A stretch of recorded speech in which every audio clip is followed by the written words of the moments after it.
21st Century Fox. And with that comes new properties, specifically speaking, Marvel properties. So we now pretty much have access to the X-Men.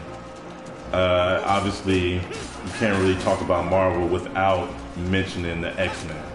Like, they are, I mean, obviously Spider-Man, Iron Man, Captain America, Thor, those are very important figures in the Marvel Universe, Black Panther, Doctor Strange, etc. But there's no way you can ever mention Marvel without mentioning the X-Men. Like, they are probably, not even probably, they are like one of the more important properties of the entire Marvel Universe. Comic books, movies, etc.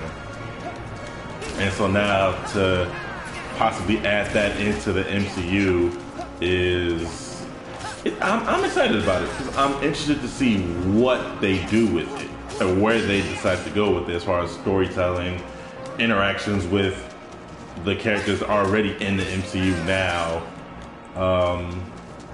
It's just it's interesting. And also the Fantastic Four, Marvel's first family, like the Fantastic Four movies are, haven't really done all that well, especially with the most recent reboot that happened a couple of years ago, which we're just not going to mention. I'm definitely interested to see how they can work those four into the MCU and see the stories that they can tell with that as well. Man, look, I ain't even gonna flex to you, you feel me? Like, to be in that position to where now, like, you literally have all the key pieces to do what you'd want to do. That, man, like, they could reboot the Fantastic Four because, like you said, like, that movie was so trash, bro. Like, oh my God, it wasn't terrible. It wasn't. It just... Nah, that shit was terrible. Like, hey, fuck the bullshit. That movie was ass. Not to the fault of the actors. Right, right. It was just the story. Oh my God. The direction, the director. Oh it's my just God. Ass. Like, man. And this isn't a knock on Fox. No, it's not. It was time for them to let that shit go. Man, for real, on the guys, up that, we need that. Mickey was like, we need that. Ho, give me that. And honestly, the same thing could have been said for the X-Men. Like, it was time for them to let that go. It definitely was. Like, I'm excited. I'm not gonna lie. I am excited for Dark Phoenix. I'm not gonna lie. I feel like that's their last little hoorah for letting it go. Because the trailer, the trailer was dope. Dark Phoenix, I'm not gonna lie, it looks really, really good. But I'm glad they came to their senses and decided to just let bygones be bygones, and you can get the hell on, and man, just put it in the hands of people that know what they doing. Well, for me, my biggest critique for the X-Men series has been letting Bryan Singer stay on for every single project. I'm the type of person that not to say I don't like Bryan Singer. He's a good director. He's good, but I'm the type of person that I feel like stuff gets stale if you keep bringing the same person along for the ride. Prime example: Zack Snyder in DC. Zack Snyder did Man of Steel, which wasn't a bad movie. It wasn't. I enjoyed it for what it was. It was a good starting point for Superman. It told his origin. It did what it needed to do. Cool. Zack Snyder came back for Batman vs. Superman, which was underwhelming to say the least. Then he came back for Justice League, which I just don't even want to mention, just because personally I feel like that movie is just like so underwhelming, specifically for a Justice League movie. Like, when you think of the Justice League, like, that's outside of Marvel, that's like pinnacle of like superheroes. Like that is like the ultimate team up. Like you have some of the greatest collection of superheroes on one team, and yet you make a trash ass movie. It's just it hurts. It hurts. First of all, it hurts more for him. Me, I'm a Marvel person. Like I know from Milan, it hurts him because he's DC. Specifically, he's a Superman guy. Like, me, I'm Marvel, so I could take it or leave it. Why can't y'all just get it right? What's to y'all like? But yeah, I really hope y'all not in no rat race with Marvel, like, cause thank you, Wesley. Thank you. Like, it was just rushed. Like, we didn't want. I think what people fail to realize is we didn't want them to feel like they was in a race with Marvel. You feel me? Like, it took them 10 years to get things the way it was at, and you can't, under no circumstances, can you rush 10 years worth of a project into. I mean, the idea on where it was going was good. Like, it was supposed to lead up to Dark Side, and then by that time we'd have a Green Lantern, we'd have a Shazam, we would have the Pinnacle 7 by the time Dark Side would have made his reveal later on in the DC EU.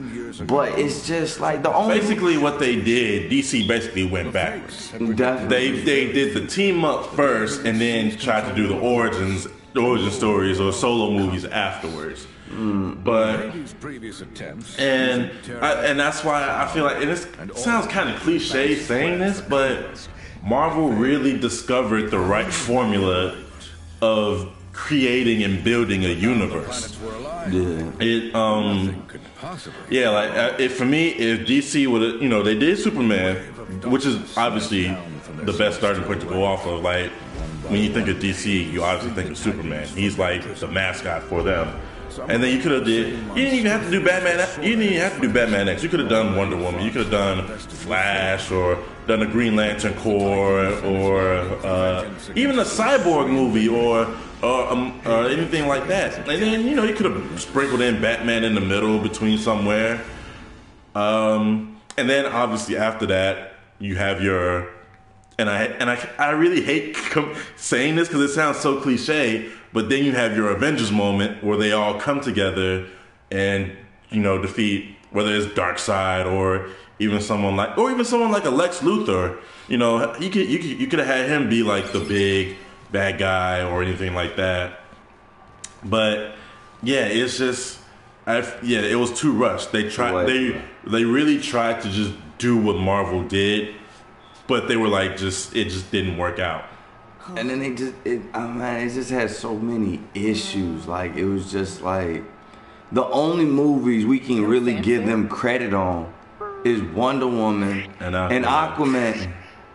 That's the only thing keeping them relevant in the movie game. That's the only thing keeping them so relevant. And that's the scary part, because now Shazam is up next. Like, Shazam come out this week? Yeah. So if Shazam is a flop, that's it. They gonna have to wait till Wonder Woman 2 come out. Well, they gonna have to wait till But Wonder Woman 2 doesn't come out until next year. As far as Shazam, so far I have heard good reviews from it. So hopefully Shazam works out in their favor. To be quite honest, I'm not too excited for it. I'm not too I'm not too high on it. It's not really something I'm like waiting for it to come out or anything like that. I think honestly, this is, I think everybody at this point is just spoiled by Marvel. But I think over the years, people have just gotten spoiled by Marvel to where, they are literally the bar. Like, they are the standard as far as like superhero movies go. So, 10 years later and 20 plus movies into it, like, I just feel like, I know I am at least. I'm pretty sure everyone else has just been spoiled on Marvel movies, just because they're just so good at what they do. So if you try to make a superhero movie and it's not quote unquote up to the level or standards of like any MCU movie, then not to say it won't be successful, but it won't be as successful as, you know, like one of the like the $1 billion movies or anything like that. Right. So speaking of that, since we done talked so much. Since we done talked so much about comics, you feel me? People want to see some magic. Don't forget your magic.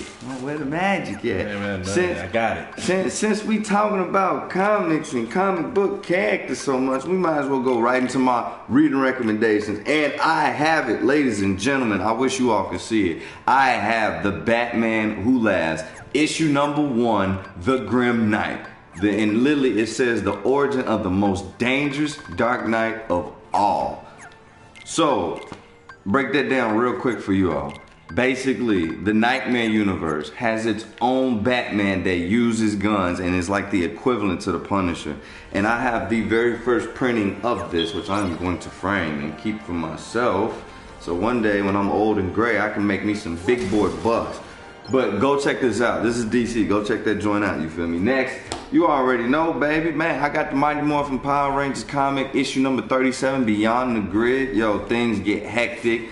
The Solar Ranger loses her powers, and the Rangers are forced to make their decisions based off of pure emotions. It's really good. And again, going back to DC, I got Justice League, Battle of the Superman, issue number 20. Basically, the old gods meet the new gods, and it's just, man, look, it's a new rendition of the Justice League. It goes crazy. Go check that out. Marvel, you already know. Go check out that Captain Marvel. I feel you. Go check out that Dark Vader. Man, look, I don't tell you these reading recommendations just for its and giggles, you feel me? These are really, really good reads, you feel me? And, you know, it's funny that you mentioned all those comics. Just...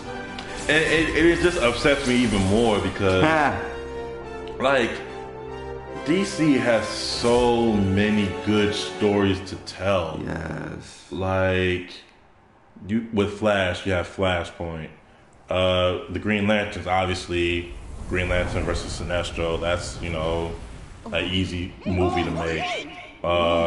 Or they're just involving the entire emotional spectrum, like bringing some red lanterns, bringing blue lanterns, or an orange lantern, the black lanterns, like, you know, Wonder Woman, her going up against Cheetah, which is supposed to be what we're getting in 2020 with Wonder Woman 2. Don't forget. Batman versus Joker, obviously that's classic. But then you also Flash with Flashpoint. What that world could look like as far as like the cinematic experience. Or then my personal favorite, the Injustice storyline. Like obviously we have the game, but what would that look like in a movie form? Because I mean, obviously everyone loves hero versus villain, but me personally, I love heroes versus heroes. To me, heroes fighting heroes just it makes better stories. Prime example, Civil War.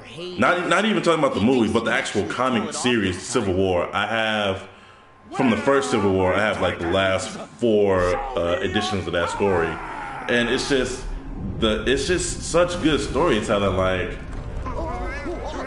you really see just how emotionally involved, you know, people are with fighting against each other. Not like it's easy to put a hero versus a villain because obviously good versus evil. That's simple. But hero versus hero, for me, I feel like it provides the opportunity to tell good stories. Whatever that story is, it just gives another dynamic to storytelling as far as I'm concerned. I would say the DC equivalent to Civil War would be Justice League Doom. Justice League Doom, and for those who don't know, that's just basically, it was like, it's based off the comic Tower of Babel. And in that, basically, someone hacks Batman's files, and they end up using contingency plans that he's made for each one of the Justice Leaguers on them. And because of that, it's a great storyline, because it's like, it's a betrayal of trust, because they trust, everyone on the Justice League trusts each other, and especially they trust Batman, you feel me? And to find out that he has a contingency for each one of them, you feel me? And at the end, he ends up leaving the Justice League, because they're like, man, we can't keep you around, and you out here got plans for each one of us. And he's like, man, we the strongest individuals on the planet. What happens when you get mind control? What happens when you don't want to save nobody no more? What happens someone injustice, man, like right? man. What happens when Clark Kent says, man, F Metropolis? Like, who stops him? And they like, well, we'll figure it out. He's like, you know what? This ain't the place for me. And then at the end of it, what I like the most is Batman and Superman have a little dialogue, and Superman was like, so you were so naive, you came in with a contingency for everybody but yourself. Batman was like, no, I did have a contingency for myself. And he was like, who? Y'all. If 6 of y'all can't take out one of me, then man, what type of league? You know what? Beam me back. Beam me back down to earth. Beam me down, Scotty. You know what? It's okay. I got it. Man, look, y'all tripping. Got the flashes, got the strongest people, the fastest beings on earth, and y'all think we can't have a plan. He's like, I didn't have a plan to kill y'all. I just subdue. Man, I was gonna knock y'all. I'm knock you on your ass. Right, just not kill you. Yeah. So that I get what he's saying when it comes down to a good storyline, and comics have some of the best, like Marvel. They got that. Oh my God, the zombie universe. You know, it's funny because they touched on not the story, but the idea. They touched on this idea of contingency plans for superheroes in the Justice League cartoon series back on Cartoon Network. It was during like Justice League Unlimited series. They touched on it just a little bit, and it was like maybe a 2, maybe 3 minute scene, but just that scene alone was just so good. Like the storytelling and just the dialogue was just so good. Like, and this is why I always get upset with DC, because like you got so much. Like they could easily do an Injustice movie. The blueprint is already done. The blueprint is already laid out. All they will have to do is just get the casting and just go. It ain't, even if they divvied off a little bit from the actual story, which happens. Well, you're right. Movies always take liberties with whatever story they're telling, especially if it's based on like a comic book or a specific historical event. Like liberties are always taken, like regardless. It's just, oh my God, like I get so frustrated because it's like the animated movies with DC be so good. Like, oh my God, like just, I can think of 3 right off the top of my head, like Batman Under the Red Hood or The Death of Superman. Like, come on, these are just classic and they're animated. Like, to see this in live action would be absolutely amazing. It hurts my soul. But moving forward, before I get to crying, you feel me? I know y'all loving the gameplay, you feel me? I'm glad I got my boy here going through it, you feel me? Like, oh my God, it just looks so good right now. But, so, we gonna play our favorite little game. Underrated, overrated, underrated, overrated. Y'all love this game. Basically, I throw out a topic, you feel me? And we discuss what's underrated and what's overrated, okay? And I got the man here with me. He's played it once before, so this time he's ready for it. Wait, are you ready? I mean, you already introduced the game, so I don't really have that much of a choice. So, someone forgot. Let me see. Took my time remembering. Underrated. I came here so I could ask you something. So I got it. Me? What's up? Yeah. Do you remember the last What's time an we were underrated? together? What video You were games? feeling That's down the and out. topic. That's the first How'd you topic. get your Video strength games. back? Underrated. Jumped in and saved Meg. Underrated. I'm trying to think. All I know is that she was in trouble.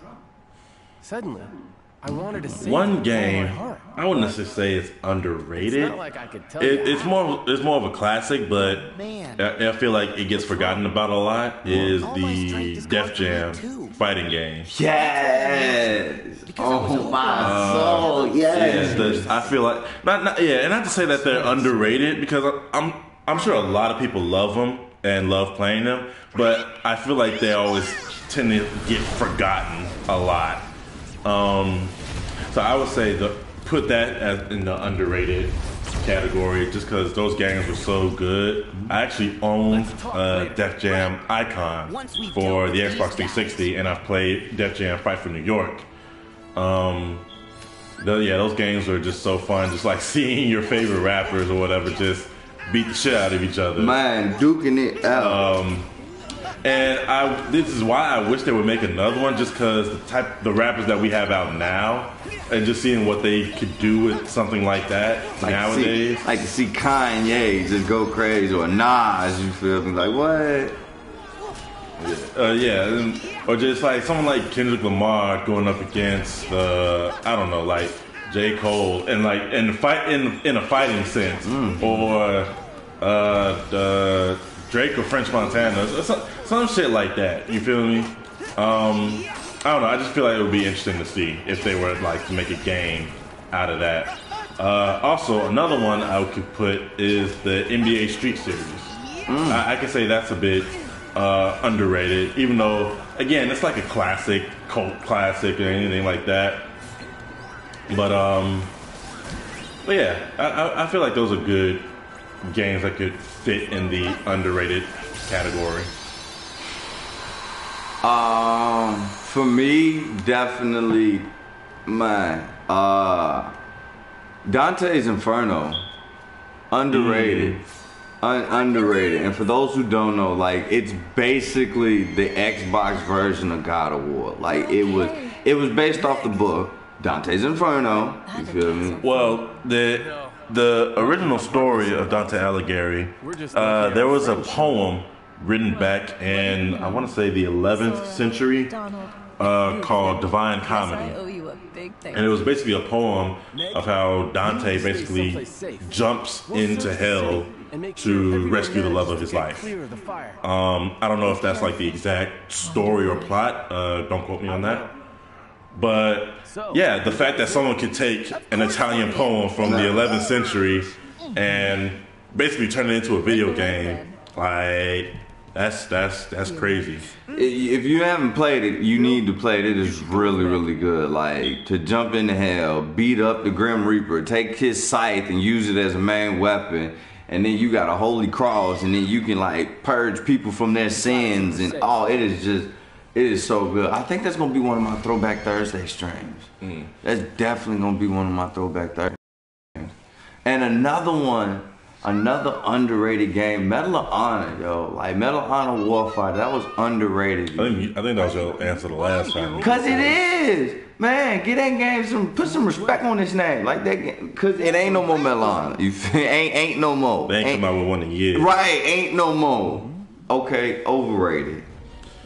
Man, overrated? That's probably the harder one. Overrated. Overrated. Man, 2K. That's mine. 2K. The hell with it.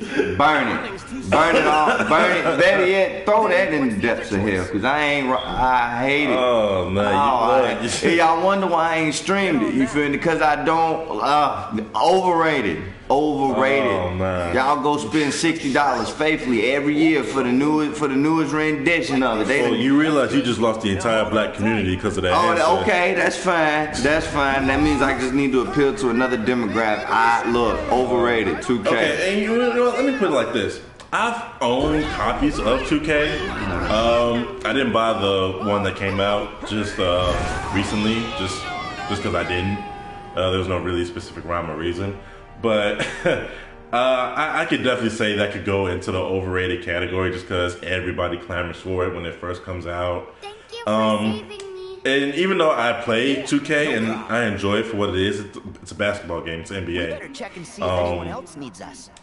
And it's funny because he's not. I mean, he likes basketball. Don't get him wrong, but football is his thing. Like basically Madden, anything Madden related. There we go. Y'all seen the Madden. But you can also put Madden in that overrated. There you go. There you go. You could also put Madden in that overrated category. There you go. I knew that. Look, but people typing it already. People done said it. Look, alright, whatever. You see, man, because it's the truth. Whatever. Alright, it's okay. Madden is the football equivalent to 2K. It's okay. Then I'm gonna spend $60 good this year too. You absolutely Madden 20, man. Damn, they got my pockets. You absolutely right.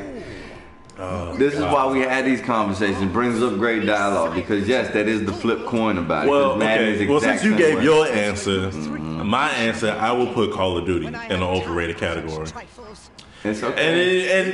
And you know, it's also funny because he's a Call of Duty person too. But here's the thing though, even though he over here sucking on his teeth, he knows it's true because he's had his quips and grimes about Call of Duty in the past as well. Okay, so remember, y'all probably don't, but there was a stream where I actually talked about Chris, and he warned me not to buy Call of Duty Infinite Warfare. First of all, not only did he buy it, but he pre-ordered the season pass. He pre-ordered the season pass for it, which was an extra like $30-something. So he spent $100. $110 in total. He spent $110 for pre-ordering not just the game, but the season pass and DLC. Oh my god, and it was trash. We ended up fighting on Pluto. Like, come on, bro. Like, what? That's really? Right. Call of Duty Intergalactic Warfare. That's what it was. It was. That's what it was. The weapons went pew pew pew pew pew pew. Like a goddamn Star Wars movie. I was like, wait, what? He told me not to buy this. I specifically told this dude, don't buy it. You're not going to enjoy it. The trailer looked decent. And then I was like, okay, y'all went a little too far. We in space, like you tripping. But I specifically told him, bro, the only reason they put out the trailer is because of Battlefield 1, because they were both being promoted at the same time. And Battlefield 1 took it all the way back to World War 1, and then Call of Duty took it in a galaxy far, far away. Oh my god, that literally pulled a lot of people.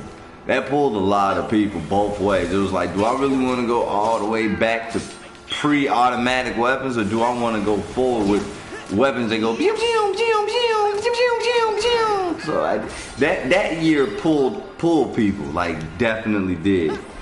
So next topic. Next topic. Social media. What's the underrated social media platform? I didn't even know social media could be underrated. I don't even know how to answer. I don't even know how to answer that question. I got you. What's up? Tumblr, underrated. You know what? It's funny. I was gonna say Tumblr. Underrated. I was gonna say Tumblr at first, but then I just, it's just that. Yeah, I mean, you could say Tumblr. Underrated. Like it ain't phased out like Vine or Tag or MySpace. Like Tumblr is still around. Like it's still there. And it is underrated. Like, all you do is just scroll. I mean, you could say it's the same as Instagram, but it has its own pizzazz to it. Like, nah, I can't even say Instagram is underrated. I can't. No, Instagram is overrated. First of all, basically everything except what you just said, Tumblr, is overrated because everybody uses it. Twitter, Snapchat, Facebook. You can find me on Instagram. All of those, actually. Yes. Look at you. You can find me on. You can literally find Almighty Gaming Studios on all of that. Like, man, look at you. Man, right now I'm on. You on Facebook? I have a Facebook. Man, see? And Almighty Gaming Studios has its own Twitter account. Man, thank you for proving my point. Man, look. You know what was underrated for its time? Man, look. Tag. They need to bring that back. First of all, the reason we use tag is because we weren't old enough for Facebook. I'm just gonna keep it real with you. It was tag and it was Bebo. Oh my God, bro! Yo, okay. So funny story about. Oh my God, yo, you remember what was that app we was on when we stayed up all night? Don't tell them about that. Okay. So, okay, sidebar. Before we continue this conversation. Oh my God. So, he spent the night at my crib one night, and we were like up. We were like late in the morning, like 3 in the fucking morning. Oh my God. And he was just scrolling through his phone in the app store, and he was like, "Hey Chris, I found this app. It's called Badoo."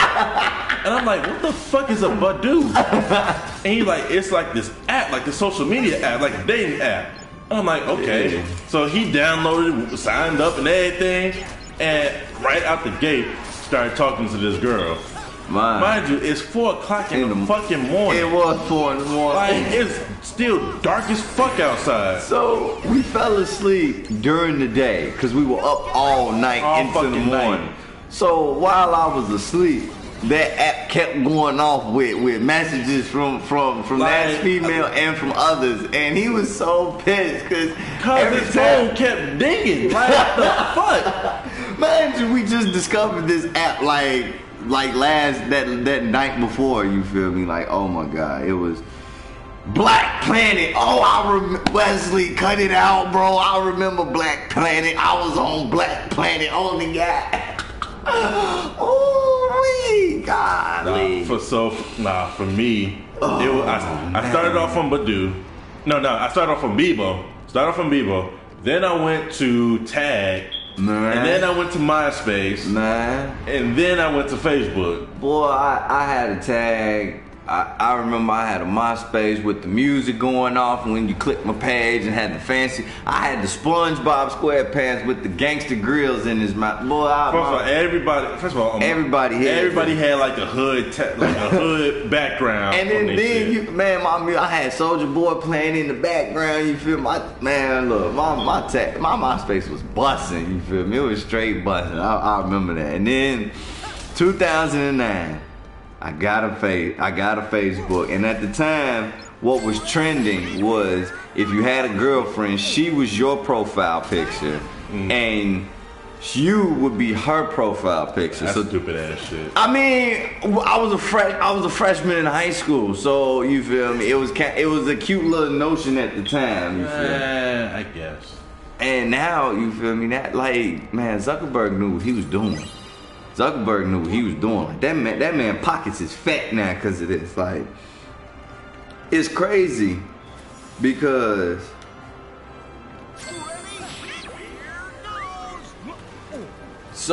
what's crazy is that now that I talk to my young boys or whatever, they don't even mess with Facebook. They don't mess with it at all. Like, that's crazy. Like, they call me old for being on it. I'm like, wait, boy, is this still in this prime? That's because mostly, I've seen this from just like experience. A lot of people have just gravitated towards just using Snapchat or I wouldn't even say Twitter, but just like Snapchat, really, mostly.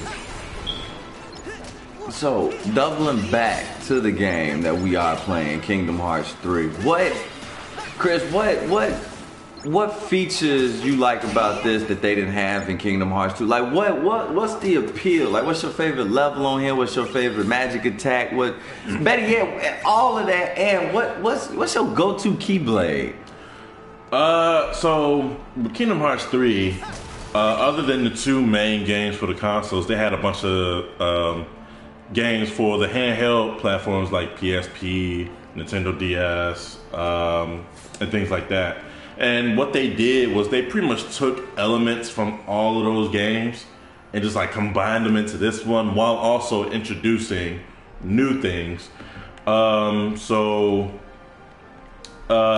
of the things that I liked, one of the new things I like about Kingdom Hearts 3 is they have what they call Keyblade transformations. The Keyblade is basically your main weapon. What I'm currently holding in my hand, that's your main weapon, the Keyblade.